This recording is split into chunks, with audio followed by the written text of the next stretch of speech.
ในเมืองแม่นโอ้มาบเลยเนาะเอาอีกโอ้ยขาดจะไม่ได้เนาะ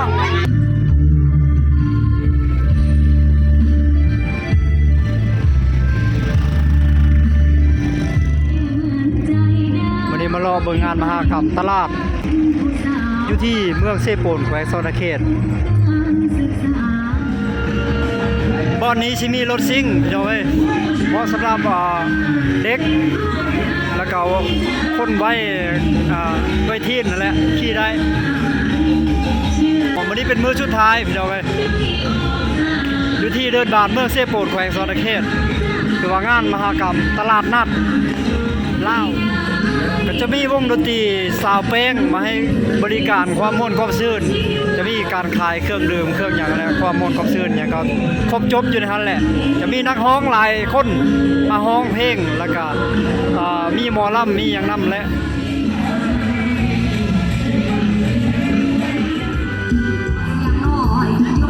ครับชื่อว่าแล้วก็เป็นเทศกาลอาหารก็ว่าแม่นเนาะพี่น้องเนาะมีแต่คนขายอาหารส่วนหลายนะอาหารแนวอยู่ในกินแล้วก็เสื้อผ้าพี่น้องเสื้อผ้าจะอยู่แถวนั้นเสื้อผ้าทุกคนรอเบิ่งบรรยากาศเนาะ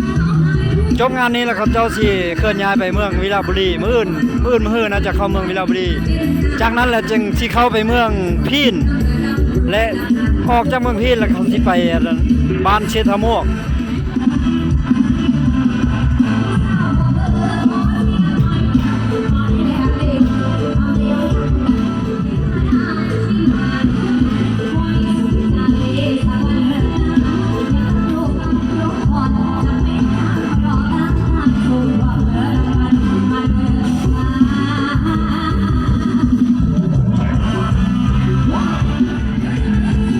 ตอนนี้เวลา6 โ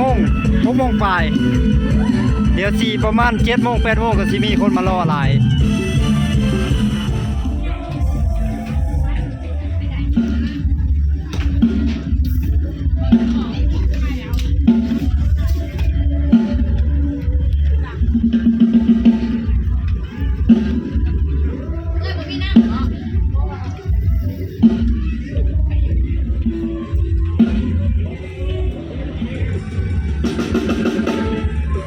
ทางวงดนตรีเขาเจ้ากำลังเช็คซาวอยู่ตอนนี้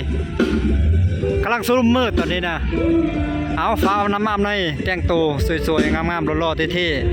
ๆมาเที่ยวกันเด้อทุกคนเด้อไปอยากจะขี่รถซิ่งก็มาขี่ไปอยากจะมาเต้นอาหารก็มาเต้น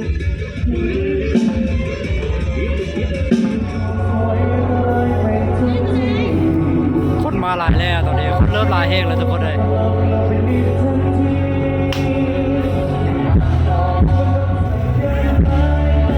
คนหลายแห้ง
การเกษตรบ่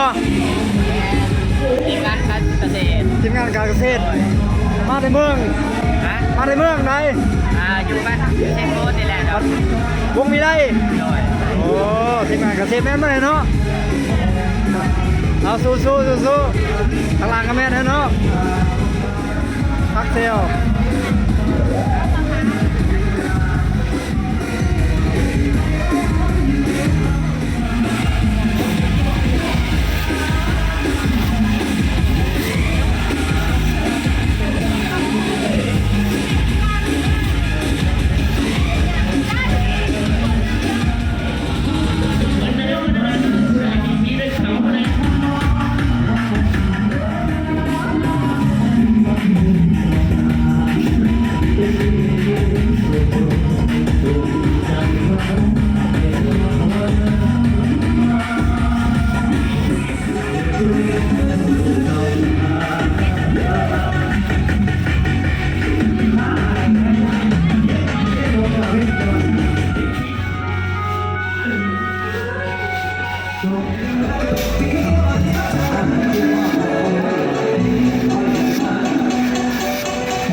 นี่มาโน่ทีนี้สามสาวขี่มาได้ขึ้นมาพี่เป็นปลาแก้วแล้วสบายไม่ได้หอดผมก็ใส่ผ้าเก็บ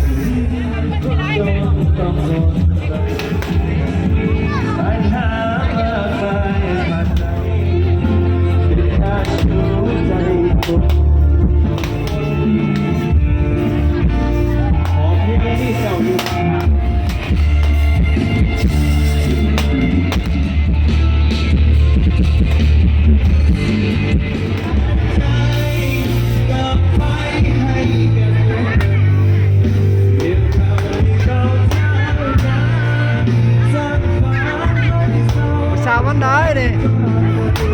อยู่บ้านไหนสิจอมาในบ้านไหนฮะโอ้